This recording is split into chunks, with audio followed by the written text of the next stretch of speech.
Mnampenda? Mnataka aongee na nyinyi? Wapi makofi ya Kassim wetu?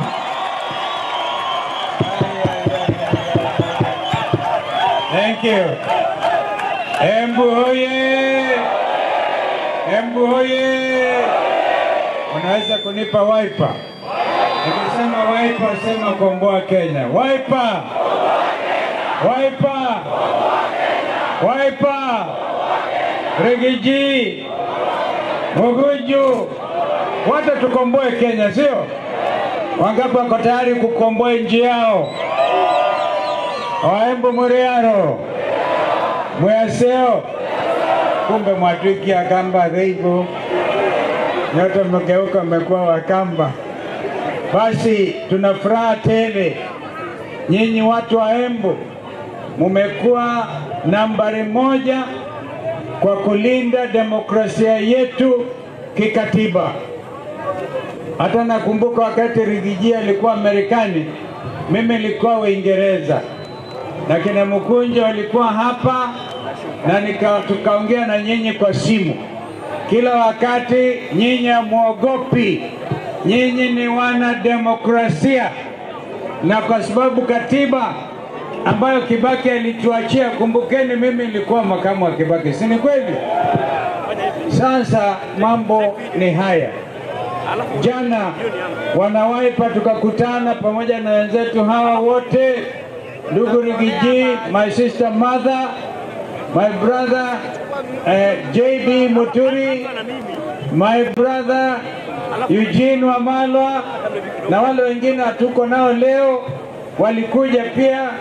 Bwana Matiang'i alikuja, wengine walikuja jana, na zote tukakubaliana kwamba vile tunavyopenda nchi hii hatuwezi kamwe kusambaratika, ndio wananchi hawa wazidi kukaliwa kimabavu na serikali ya William Ruto. Mnakubaliana na sisi? Wangapi wanasema tushikamane mpaka tuwe kitu kimoja? Sasa kama makuzo ndio hawa, Rigiji kuzo. Hi cousins. Hi makuzo.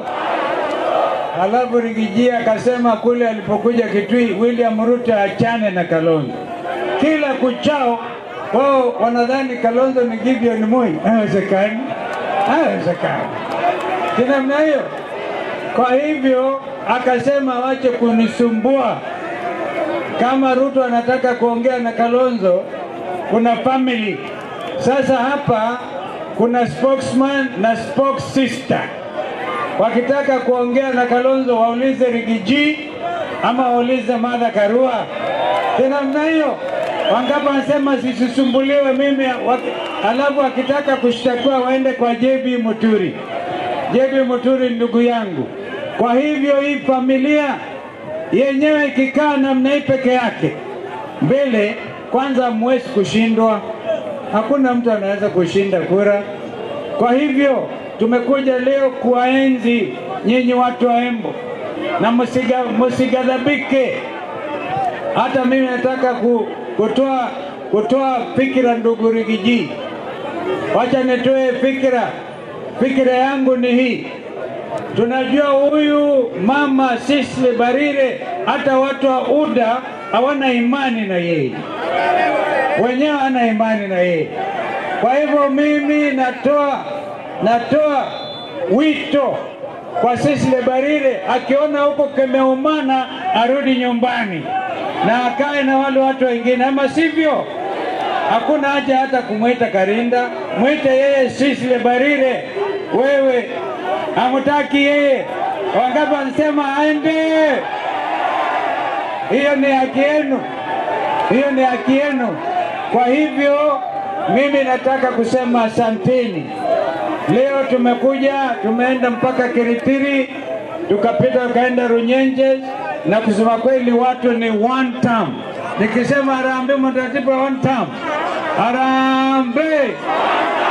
Jana niliongea na Ruto. Wangapi waliona nikiongea na Ruto kwa runinga? Kutoka Uhuru Park niliongea na Ruto na nikamwambia Rutoism nikasema wewe ulitoa amri kama rais wa Jamhuri ya Kenya. Watoto walipofanya maandamano hapa, Billy Mwangi na wale wengine, ukasema wapigwe risasi miguu. Mnakumbuka hiyo? Sasa tumeamua jana kutoka Uhuru Park, sisi pia tutampiga risasi moja William Ruto. Wako wangapi tayari kumpiga risasi? Lakini risasi yetu ni kwa debe. Jensi mpo? Wangapi wako tayari kupiga debe moja Ruto aende nyumbani kabisa? Hakuna kiongozi duniani, hata yule Hitler alikuwa Hitler, angesema watu wapigwe risasi kwa miguu. Huu ni rais sampuli gani? Unaambia watu wapigwe risasi? Rex Masai, kijana kutoka upande wa Machakos, alipigwa risasi kwa mguu, si alikufa? Lakini hapa tunasema pole kwa baba Billy, baba Mwangi, baba Billy Mwangi alikuja kwa mahakama Nairobi. Mimi nilikuwa kwa mahakama hiyo pamoja na dada yangu Martha, na tukiwa pia na Eugene Wamalwa, sisi na mawakili. Baba yake Billy Mwangi akaja akaangalia hiyo mahakama, akauliza, nilikuwa nikidhani leo mnatoa mtoto wangu angalau nimuone na macho. Hakukuwa Billy Mwangi. Billy Mwangi alikuwa amechukuliwa akawekwa kwa buti ya gari hapa Embu, badala kupelekwa mahakama anazungushwa. Walikuwa kidhani wakiingilia vijana kiakili, kimaarifa, waogope, wangewacha. Billy Mwangi mwisho alipatikana, na tunashukuru Mungu. Baba yake Billy Mwangi, kijana yako wako nyumbani na nasikia hata anataka kusimama kama JNC. JNC hoye! Wangapi wako tayari kuchukua kura wakapige risasi moja ili Ruto aende nyumbani? Wale wengine tukasema hiyo tabia ya kuchukua wananchi wa Kenya na kuwashtaki na ati wao ni terrorist. Mjumbe wenu hapa Manyata, kijana huyu ambaye atajitokeza hapa, nadhani anadificha hapo kwa Regiji akimwambia atoke, mtajua vile mimi nilienda kwa mahakama tena, nikasema amechukuliwa anawekwa korokoro ya ile terrorist, si kama ile ya kawaida, si kama hii police station ya hapa Embu. Wanaweka barricade. Hata alionekana wengine watoka Syria na kwingineka, international terrorist. Mjumbe wenu akawekwa kama yeye ni terrorist. Nikamwambia usijali. Nikaenda kwa hiyo mahakama, hata nadhani they dropped those charges, because ukiambiwa Ruto na Mkunju ni nani terrorist, nasema ni nani? Hata ni nani? Kwa hivyo mjumbe wenu tukamrudisha pia salama wa salamin. Watu wa Embu tunaenzi, mtaendelea na msimamo huo wa kulinda demokrasia. Harambee! Harambee! Hebu weka one time tuone, one time. Asanteni sana. Asante. Thank you.